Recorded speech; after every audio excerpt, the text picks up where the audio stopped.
Today I'm going to show you a very basic level of CPR. There are many different levels out there. They all have the same components. It just depends on whether you're being a professional paid for it, a lifeguard in the sense, or an EMT, or if you are just Joe Schmo off the road.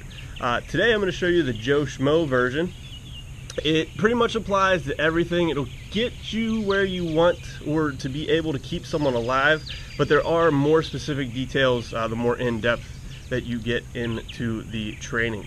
So first off, before touching anybody ever, you want to be able to protect yourself from any human transmitted diseases. So that's anything along the lines of HIV, any types of hepatitis. So you need to create a barrier between yourself and your patient. You could do that by using non-latex gloves. I'll show you how to put those on here in a bit, or using a thing called a pocket mask. Now, 9 times out of 10, you're probably not going to have one of these.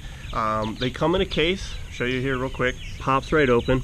Once you do open it, usually they're going to come with a pair of gloves. That's what's in this little baggie right here. They'll have an alcohol swab if you need to clean anything, and they usually come inside out. Now, if you're taking a professional level course, they'll go with this in more in detail on how to use them.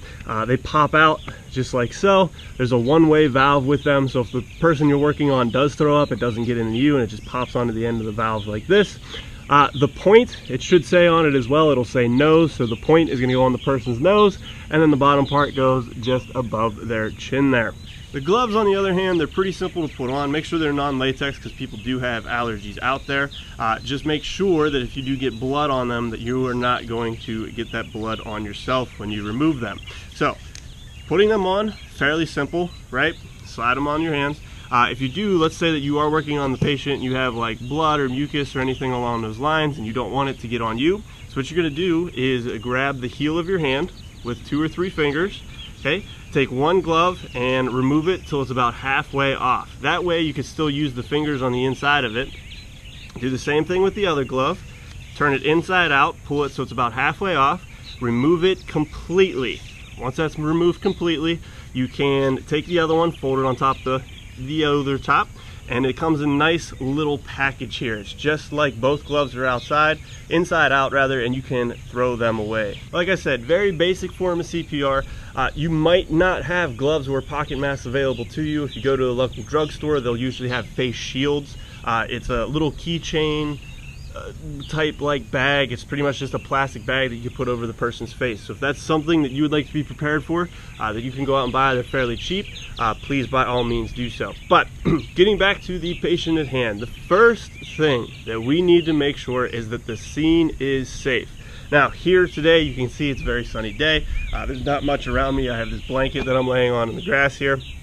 There's probably nothing here that can endanger myself or your patient more. So we need to look for things such as broken glass, water, electric lines, fire, poisons, gases, any type of thing that can either hurt yourself or the patient. So for example, I usually use in my classes when I teach are if a lava flow is coming at you, obviously you don't want to stay there and work with the patient. Lava is going to get you both, right? So first thing we need to do is make sure the scene is safe. We do that by taking our hands and going over the scene. Is there anything within my eyesight that's going to hurt myself or the patient? Well, the dog's tied to the tree, so I know she's not going to run over here and bite me, but just be aware that if you are on a trail or something, there could be a dog by trying to protect its owner. So other than that, I don't see any poisonous snakes, beehives, I don't see broken glass, down power lines, anything that's going to hurt myself or my patient. So we're good to go there. Next, we need to make sure that our patient is unconscious. They're unable to respond to us because they could just be somebody that decided to take a nap in a random place. Especially if I teach my lifeguards, a lot of people fall asleep in chairs sometimes, so we want to make sure that they're not just sleeping. We do that by tapping them on the shoulder that's on your side. So, sir, are you okay? Now, it shouldn't be like hard enough that you're going to break their shoulder off, but it should be gentle enough that, hey, if they're asleep, you're going to wake them up. So, sir, are you okay? Ma'am, are you okay? If they do not respond, if there's no response, this is the time you need to call 911. Make sure that your local emergency service is on its way. So you can either do that by getting your cell phone, typing 911, hit the speakerphone, and they will walk you through everything I'm about to do for you. If you have somebody with you, say their name, Jeff, go call 911. We have an unconscious person. Okay? And they will call 911. The dispatcher will ask you who you are, where you're at, and what the situation is. Stay on the phone until they tell you otherwise, okay? 9 times out of 10 too, your phones will automatically go into speakerphone, so you will be able to work on your patient as you're talking to the dispatcher. All right, so far, check the scene for safety, scene is safe, check for consciousness, no response, and now we are calling 911. So 911 is on the way and to help. So the airway, what happens when you become unconscious? Sometimes people will swallow their tongue. It'll block their airway. Or depending on the positioning of their neck, their esophagus might be closed. They're not able to get air into their lungs. So we need to open up their airway. We do that by doing the jaw thrust remover. So what you're going to do is grab your patient just underneath the jaw and you're going to pull, open up their airway. We do this by placing 2 or 3 fingers just behind the jaw and pulling it forward. Now if this person fell on their head, you don't want to move their spine. Keep their spine in alignment, but that is more of an advanced skill. So we're going to open up the airway. Once that airway is open, we're going to look down in there. Was this person choking on anything? Can you see it? Now remember, with gloved hands, you might not always have gloved hands. If you can see it, you're going to do what's called a finger sweep. You're going to reach in there, go right to left. Okay, right to left, left to right. You don't want to push whatever objects back down in there, but maybe that's what's preventing them from breathing. So we're going to look in there real quick. If we don't see anything, we want to look, listen, and feel. What I mean by that is you're going to keep the airway open, put your head down by the person's mouth, get your ear down by their mouth, and you're going to look down their chest. When we are doing this, we are looking for the chest to rise and fall, and we are listening for any breath sounds. Now, anything that is not normal breathing is slow and regular. Anything that is not that, if it's rapid and fast, if they're gasping, if they only take 1 breath every 25 seconds, that is not normal breathing. All right, so what we're gonna do, airway open, look, listen, and feel. We're gonna check. If we don't see anything and we're working on an adult, we're going to give them 2 breaths. Okay, you're going to pinch their nose, grab the bottom of the chin, keep the airway open. Notice how I tilted the head back, and you're going to give 1 breath at a time. So, breath, you take a breath, breath. Go straight into compressions. So we're going to take both hands, interlock your fingers, and you want to find the center of this person's chest. Usually where their nipples are located, right in the center there. Place 1 hand, dead center of the chest. You're going to interlock your fingers, keep your elbows locked out, shoulders over top of the person's chest, and you're going to press down. Here's what a compression looks like from the side. Notice that I'm up off my heels and my weight, my shoulders are directly over the person's chest. This will give you the most effective compression. Now, we want to press down about 1.5 to 2 inches, which is about yay far. So go ahead and press. We want to do about 30 of these at a compression rate of 100 per minute. So it'll sound something like this. 1 and 2 and 3 and 4 and 5 and 6 and 7, 8, 9, 10, 11, 12, 13, 14, 15, 16, 17, 18, 19, 20, 22, 23, 24, 25, 26, 27, 28, 29, 30. All right, good. After that, we're going to reopen up the airway, tilt that head back, give 2 breaths. Breath, breath. Okay, back to compressions. 1 and 2 and 3 and 4 and 5, 6, 7, 8, 9, 10, 11, 12, 13. As you're doing these compressions, allow the chest to fully recoil. That means allowing it to come back to its normal state before pressing the compression down again. Each compression should not be an attempt to push the person through the ground. Make sure you're pressing gentle enough to move their lungs and their heart, but not so much that you are attempting to break their rib cage. Be aware though, ribs are going to crack. Even if you are being extra careful and cautious, in young children and older adults, ribs will crack under the best of circumstances. As long as you're still able to perform the compression without causing the person more harm or yourself, continue with compressions. Remember, you have someone's life in your hands. Even if you just breathe or just do compressions, doing something is better than doing nothing. 16, 17, 18, 19, 20, 22, 23, 24, 25, 26, 27, 28, 29, 30. All right, after our 5 cycles, breaths to compressions, that counts as 1, 2, 3, 4, 5. After 5 cycles, we're going to reassess. Open up that airway, look, listen, and feel. If they are still not breathing, we're going to continue with 5 more cycles. Hopefully by this time, if you did call 911, EMS has arrived and they've taken over. If not, you're going to continue to do this until you are too physically exhausted to continue, meaning that you cannot give one breath, or that you can no longer do chest compressions, or if the scene becomes unsafe. Remember, this simple skill can save a life. Another thing I'd like to show you is an AED. You would use it in case of a breathing or cardiac emergency, and you've probably seen a whole bunch of these sitting on the walls at pretty much any place you've ever gone. Schools, YMCAs carry them, hotels. Now this is a trainer, so it doesn't look exactly what they are, but they're usually in a box on a wall, white box, there's a heart located above it. And if you do open the door, an alarm will sound, and some of them do call out to 911, so don't open those just on a whim.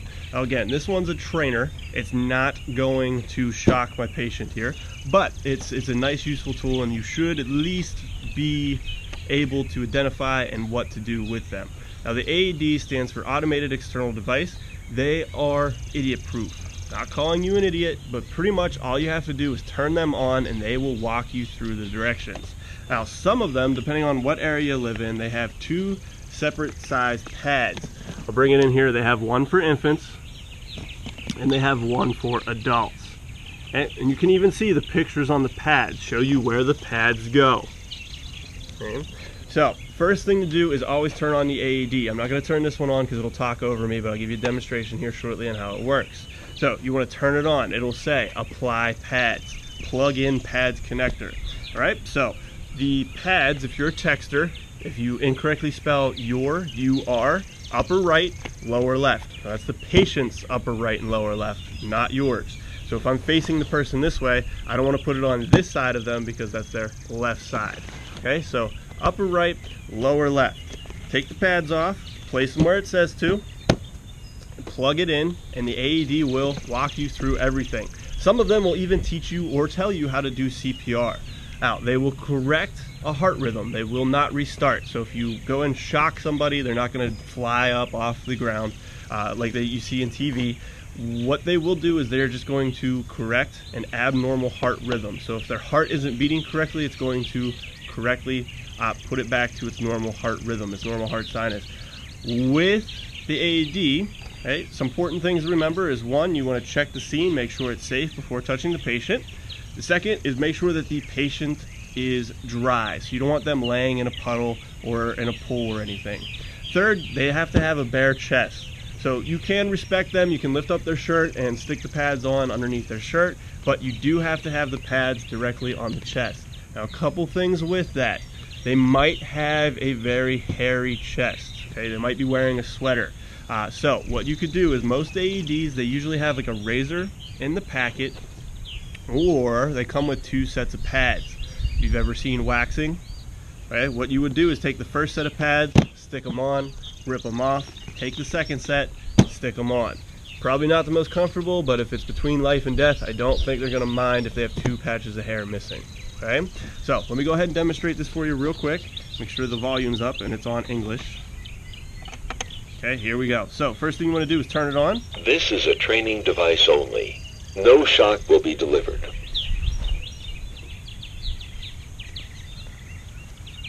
Remove clothing from person's chest. See, and it'll walk you through it. So pretend, rip off the shirt or lift it up. Attach pads firmly to person's chest, okay, as so shown. Upper right, lower left.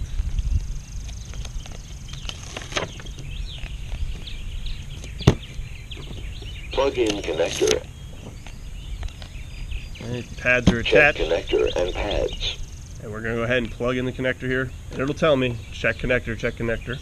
Check connector and pad. Analyzing rhythm. Okay, so Everyone analyzing, stand clear. You want to make sure to not touch the patient while it's analyzing. Otherwise it could pick up your heart rhythm. Shock advised. Okay. Now it's telling Charging. us that we need to shock. Everyone stand It's clear. going to be really annoying here in a second. Everyone stand clear. Okay, I'm clear, Push the everyone's shock clear, button. shocking. So I'm going to push the shock button here. It'll even light up on most of them. Shock delivered. Begin 5 cycles of CPR. Okay, and then we would go through CPR. Most of them, this one won't do it, but most of them will give you a metronome. It'll tell you how to do the hand placement just like I did in the video before this. So if you have any questions, please don't hesitate to ask. In case of bleeding, now there are different kinds of bleeding. There's surface scratches, where a cat might scratch you or you get caught on a coffee table, and there are deep wounds, lacerations. Now a deep wound or laceration is going to bleed profusely. There's going to be blood squirting if you hit an artery. That would be from your heart pushing the blood through your body. What will happen is it'll actually squirt. So let's say that I cut my arm here. What you want to do is apply direct pressure. So first thing to do, always put the hand on the wound. Now it could be anywhere located on your body. It's just easy for me to demonstrate on the camera here by myself on your arm. Now remember, if you're working on someone else, always use gloves, okay? Always use gloves. But for demonstration purposes, I'm not gonna waste a pair of gloves. So if you were working on someone else, definitely use gloves. If they come up to you and say, oh, I cut my arm, tell them, hey, apply direct pressure. I'm gonna go get some bandages and dressings. I'll be right back. So as they're applying direct pressure, you wanna go and get gauze. Now gauze comes in square patches. Depending on how badly the cut is, you might not be able to use Band-Aids. So you want to take your gauze, apply it directly to that cut. Now, if you are working on somebody, you want to tell them to hold it. So, for example, I would say, hey, come here, let me apply that to you. All right, sit. Now, if somebody was bleeding that you knew, you would ask them to hold it on for you. Sit, sit, sit. Okay, paw. Good, okay, and you would apply direct pressure to their paw. Now the dog's not hurt, she was just making fun. So you want to apply direct pressure to that wound. You want to then take a gauze roll, if you do have it, and wrap the gauze around the wound. Now you should wrap it tight enough that it is snug, but not so tight that it's cutting off circulation. It's kind of hard to do it to yourself, but if you had to do it for somebody else, just so you know that if you're cutting off circulation, if they're losing feeling in their extremities, you've done it too tight. So you want to wrap the gauze roll all the way around the cut, and there's no special knot. There's not a special knot that you have to tie. You could just tuck it in underneath. There's nothing special about it that you need to do. You should tie the knot over top of the wound. So if I had a wound like on the top of my arm there, I would want to tie the knot, make sure it's secure over the top of the wound there. It'll help apply pressure. Okay, and you should be bandaged up. Now, if they do bleed, or if you bleed through the bandage, so if I'm still bleeding and it starts soaking through the gauze here, I'm just going to take another gauze roll and wrap it on top of it. You don't want to take it off, because what will happen is everything that's clotted so far, you're going to end up tearing it off and just reopening the wound.